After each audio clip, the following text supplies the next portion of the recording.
ब्रज में पावस ऋतु का समय मेघ घिरे हुए और भगवान कृष्ण का मन पुआ पूरी खाने के लिए कर रहा है।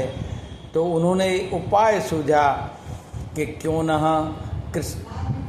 कृष्ण बोले क्यों न गिरिराज जी को ही पूजा करवाऊं, ये ब्रजवासी इंद्र को क्यों पूजते हैं।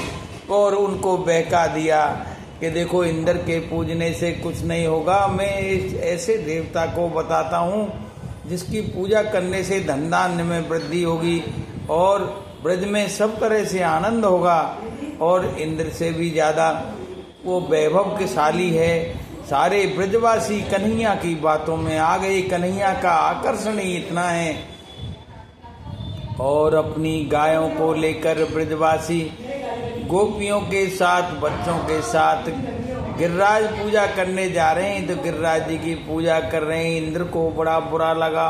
इंद्र ने मेघों को आदेश दे दिया कि जो कुछ जल तुम्हारे पास इकट्ठा है, खजाने में भरा हुआ है, बांधों में भरा हुआ है, वो सब ब्रज पे जाके उड़ेल दो।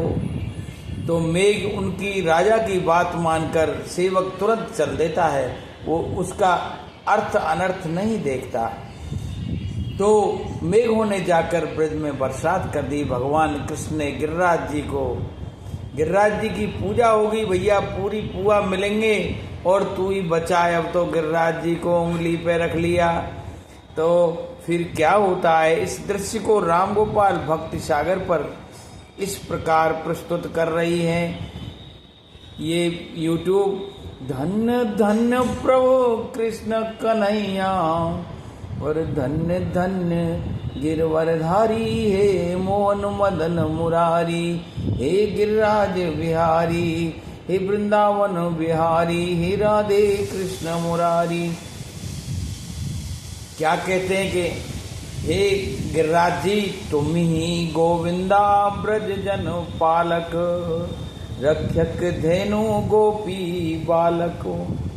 और तेरी कंदरा में सकल छुपाए, इंद्र मेघा घने बरसाए, मूसलाधार होए बरसा रानी, द्वापर युग ये अमर कहानी। और शक्ति लीनी छीन कन्हैया, शक्ति लीनी छीन इंद्र नख पे गिरवर धारी, मेरे मोहन मदन मुरारी, श्री ब्रजराज बिहारी। और भगवान ने इंद्र की सारी शक्ति छीन ली और इंद्र भी उनको पता लग गया कि ये कोई साधारण बालक नहीं है, ये त्रिलोकी का स्वामी है। तो लम्बे पड़ गए भैया।